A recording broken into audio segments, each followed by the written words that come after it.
Habrá consecuencias hasta las 10 de la mañana. Ya está con nosotros Horacio Berbisky. Buen día, Horacio. Buen día. ¿Cómo estás? ¿Qué tal? ¿Cómo están? Bien. ¿Qué notas metiste ayer? Bueno, les había anticipado. Sí, bueno, pero los dijiste lean. Y nosotros, bueno, como todos los domingos, leímos. ¿Puedo arrancar por el párrafo que más me interesó a mí? Dale. ¿Me permitís? Métele. Bueno, publicaste que Alberto Fernández planea disolver la CIDE, lo que hoy se llama Agencia Federal de Inteligencia. Sí. Pero bueno, todos la conocemos como la vieja CIDE. Bueno, hace tiempo que Fernández se plantea la necesidad imprescindible de cortar el nexo espurio entre los servicios de inteligencia y la justicia, que es una de las lacras peores de la democracia argentina desde el 83 en adelante, con distintas características. Yo creo que conté aquí cuando un ministro de Alfonsín me dijo que teníamos que buscar un modo distinto de contactarnos, porque Facundo Suárez le había llevado a Alfonsín las desgrabaciones de mis conversaciones con ese ministro, y Alfonsín le había dicho que cortara ese vínculo. Es decir, que no es una cosa reciente, no es una cosa de Macri, no es una cosa del kirchnerismo, no es una cosa del menemismo. ¿Y en ese caso vos sabés si te estaban espiando a vos o al ministro, o a los dos? No me quedó claro cuál de los dos, pero para el caso da lo mismo. Sí, pero también digo, pensando en si en ese caso puntual, si la CIDE estaba siguiendo y escuchando a un ministro de su propio gobierno, o sea, no se sabe si, como vos lo contás, si Alfonsín les había pedido eso, o si lo hacían por motu propio para después tener cartas de negociación o de presión para... No, eso yo nunca lo supe. Pero, digamos, el hecho en sí es tremendo. Tremendo. Es cierto que cambió con los momentos, digamos, se agravó con el menemismo, tuvo, bueno, episodios tremendos durante la primera alianza, aunque en el juicio, digamos, de la Rueda ha sido absuelto, pero de todos modos era tremenda la acción de los servicios de informaciones en ese momento. Luego, durante el kirchnerismo, eso no se modificó, y con el gobierno de Macri llegó a niveles desconocidos previamente, porque digamos que en los gobiernos anteriores ese vínculo espurio entre los servicios de inteligencia y la justicia se había utilizado para proteger a los propios. En cambio, a partir de Macri se ha usado para perseguir a los ajenos, que es un salto cualitativo muy grave, porque se afecta a la libertad de las personas. Claro. Bueno, Fernández, desde que se planteó su candidatura presidencial, decidió que ese era uno de los puntos donde tenía que atacar, pero cuando se puso a ver, digamos, de qué manera hacerlo, llegó a la conclusión de que directamente lo que había que hacer era disolver eso, que de otro modo no había forma de lograrlo. El tema es, digamos, hay ciertos niveles de inteligencia estratégica nacional que son necesarios, y para eso su idea es potenciar la Secretaría de Asuntos Estratégicos, que bajo la conducción de Pompeo el argentino, no Pompeo el estadounidense. Fulvio, no Mike. Exactamente. Mike es el secretario de Estado de Estados Unidos, el ministro de Relaciones Exteriores. Ex jefe de la CIA también. Ex jefe de la CIA, sí, único caso en que hay un funcionario que pasa de inteligencia a Relaciones Exteriores. Bueno, el Pompeo argentino, Fulvio, fue, digamos, encomendado por Macri de una Secretaría de Asuntos Estratégicos que coordina cuestiones de defensa, seguridad y relaciones exteriores. E inteligencia. Bueno, de ahí surgió la propuesta de disolver las Fuerzas Armadas y crear en cambio una Guardia una Guardia Nacional, que fue muy resistida desde las Fuerzas Armadas, pero Pompeo armó un equipo de analistas jóvenes, no políticos, de calidad. Y entonces esa podría ser la base para, digamos, derivar allí la inteligencia estratégica nacional, que no tiene nada que ver con escuchas telefónicas, Claro. con seguimientos de personas, Con hablar con jueces. con hablar con jueces. Es realmente una tarea de inteligencia. Bueno, ese es el punto, digamos, uno de los puntos innovadores que plantea Alberto Fernández. Otro es la disolución también del Ministerio de Seguridad.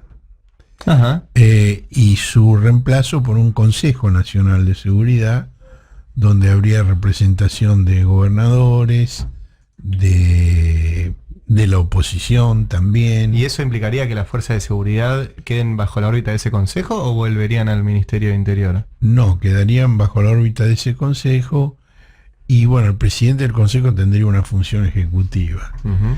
No, porque ahí está la cuestión operativa de las fuerzas federales, más allá de... Exactamente.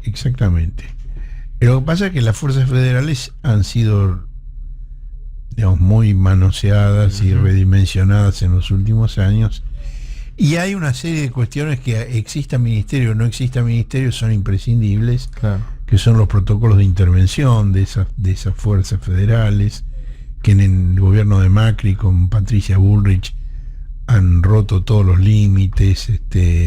Se autoriza a disparar por la espalda, disparar primero y preguntar después. Se ha puesto las fuerzas en función de la represión del conflicto social. Digamos, todo eso tiene que ser revisado con independencia de que haya ministerio o no haya ministerio. Ese, digamos, es el aspecto institucional del shock que prepara Alberto Fernández. Yo también menciono un shock económico Sí. que él plantea, y que pasa por una recomposición rápida del salario perdido durante los años del neoliberalismo. Esa frase que Alberto ha dicho tantas veces, de ponerle dinero en el bolsillo a los trabajadores, digamos, yo conseguí ahora una precisión mayor de qué significa. Si el salario perdió el 20% en los años del neoliberalismo, Fernández se propone recomponerlo rápidamente. No gradualmente, sino rápidamente. Para crear un shock justamente de reactivación, de consumo, para encender los motores de una economía que está en un letargo profundo. Durante muchos años en la Argentina se habló, en todo el mundo, no solo en la Argentina, pero en nuestro país se habló del gran fantasma que era la estanflación. Ajá. Ujú. La estanflación es la combinación de lo peor de dos mundos, es decir, el estancamiento de la economía con alta inflación. Lo usual era que fueran términos opuestos. Claro. Si había estancamiento, no había había inflación. El ejemplo de Haití, por ejemplo, donde no se conoce la inflación ni el crecimiento. Sí. Sí, sí. O en algún sentido Paraguay también. O sea, acá cae casi 3% del PBI y aún así Tenemos una tenemos una inflación, inflación monstruosa. digamos que por estándares argentinos es una inflación alta, 60%. Por estándares internacionales es hiperinflación. Claro. Eso se llama hiperinflación. Ujú. Bueno, esto implica, digamos, implicaría un compromiso de los empresarios de pagar el aumento equivalente para esa recuperación y comprometerse a no trasladarlo a precios. Ahí eso hay que verlo con mucho cuidado porque, digamos, Alberto está en la etapa de hablar con el corazón. Y le está hablando con el corazón a un sector de la sociedad que tiene una vieja práctica de contestar con el bolsillo. Sí. Entonces, creo de todos modos que Fernández es consciente de que esto es, que este acuerdo, este pacto, tiene una vigencia acotada, que no puede ser permanente, que, digamos, justamente puede ser una medida de shock para revitalizar una economía que está parada y un acuerdo para que, digamos, no se traslade a precios y para operar simultáneamente sobre los dos términos de esta inflación, para romper el estancamiento y no disparar la inflación. Claro. Pero que hay un punto en el cual se disparan distintos fenómenos por un lado y por el otro y que no puede ser un planteo permanente. Ese es uno de los puntos. Bueno, hoy va a ir por ese lado. Hoy se anuncia el plan alimentario. el plan contra el hambre. Claro, que es, siguiendo esta analogía tuya, es un poco con el corazón hasta que tenga el bastón. Digamos, cuando tenga el bastón, por ahí cambia la relación de fuerza y las cosas que les pueda plantear a los empresarios cuando se reúnen. Sí, por supuesto.